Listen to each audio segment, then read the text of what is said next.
రామ్ గోపాల్ వర్మ దర్శకత్వం వహించిన వ్యూహం సినిమా విడుదలపై దాఖలైన పిటిషన్పై తెలంగాణ హైకోర్టు ఇవాళ తీర్పు వెలువరించనుంది. నిన్నటితో ఇరువైపుల వాదనలు ముగిశాయి. తీర్పును రిజర్వ్ చేసిన హైకోర్టు ఇవాళ జడ్జిమెంట్ను వెలువరించనుంది. ఈ సినిమాలో చంద్రబాబు, పవన్ కళ్యాణ్లను కించపరిచేలా సన్నివేశాలు ఉన్నాయంటూ నారా లోకేష్ కోర్టుకు వెళ్లారు. దీంతో సిబిఎఫ్సి జారీ చేసిన సర్టిఫికేట్ను నిలిపివేస్తూ మధ్యంతర ఉత్తర్వులు జారీ అయ్యాయి.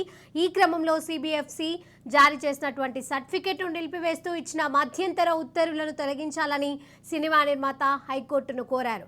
తమ సినిమా ఆంధ్రప్రదేశ్లో ఎన్నికలపై ప్రభావం చూపుతుందని భావిస్తే కనీసం తెలంగాణలో విడుదల చేయడానికి అవకాశం ఇవ్వాలని హైకోర్టుకు విజ్ఞప్తి చేశారు. అయితే వ్యూహం సినిమా నిర్మాత న్యాయవాది విజ్ఞప్తిపై నారా లోకేష్ తరఫు న్యాయవాది అభ్యంతరం వ్యక్తం చేశారు. ఇక ఇవాళ హైకోర్టు ఇచ్చే తీర్పుపై ఆసక్తి నెలకొంది. రామ్ గోపాల్ వర్మ దర్శకత్వం వహించిన వ్యూహం సినిమా విడుదలపై దాఖలైన పిటిషన్పై తెలంగాణ హైకోర్టు ఇవాళ తీర్పు వెలువరించనుంది.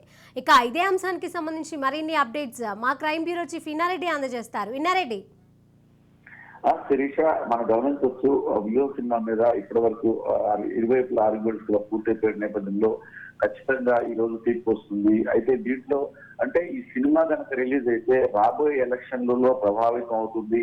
తర్వాత దీంట్లో క్యారెక్టర్ అసోసియేషన్ చేశారు. క్యారెక్టర్ లో డైరెక్ట్ గా కొంతమంది పార్టీ పేర్లతోటి, కొంతమంది చంద్రబాబు నాయుడు, తర్వాత పవన్ కళ్యాణ్, తర్వాత అలాగనే అందరి పేరుతో పెట్టి సినిమా తీశారు కాబట్టి ఖచ్చితంగా ప్రభావితం అవుతుందని చూపిస్తున్న నేపథ్యంలోనే దీని మీద పిటిషన్ దాఖలైంది. మొత్తం మీద ఇరువైపులో వాదిన తర్వాత చివరికి రాంగోపురం కనీసం ఇప్పటికే దాని మీద చాలా ఖర్చు పెట్టాము, ఇది ఒక క్రియేటివ్ గా చూడాలి. గతంలో కూడా జడ్జిమెంట్ ఇచ్చారు కోర్టులు, క్రియేటివ్ యాంగిల్ లో చూడాలని. ఈ రాజకీయ కోణంలో చూసి మేము పెట్టిన పెట్టుబడి మాకు ఇబ్బంది అవుతుంది, చాలా మంది జీవితాలు దీంట్లో ఇప్పుడు ఉంటాయని చెప్తున్నా ఆ వాదనలు గురించారు. ఇరువైపుల వాదన తర్వాత కనీసం తెలంగాణలో అయినా సరే విడుదల చేయాలని చెప్తున్న ఆర్జీబీ సంబంధించిన ఏదైతే పిటిషన్ ఉందో దీంట్లో మరి ఈ రోజు ఎలాంటి నిర్ణయం తీసుకోబోతా ఉన్నారు. అంటే విడుదల అనేది ఎక్కడ విడుదలైనా కూడా ఆటోమేటిక్ గా దాని ప్రభావం అనేది ఆంధ్రలో పడుతుందని చెప్తున్న వాదనలు కూడా అటు ఆర్జీబీ వ్యతిరేకంగా, అలాగే టీడీపీకి సంబంధించిన అడ్వకేట్ పిటిషన్ లో పక్కన పెడుతున్నారు. మొత్తం మీద ఇరవై వాదనలు పూర్తయిన తర్వాత అసలు ఏం జరగనుంది.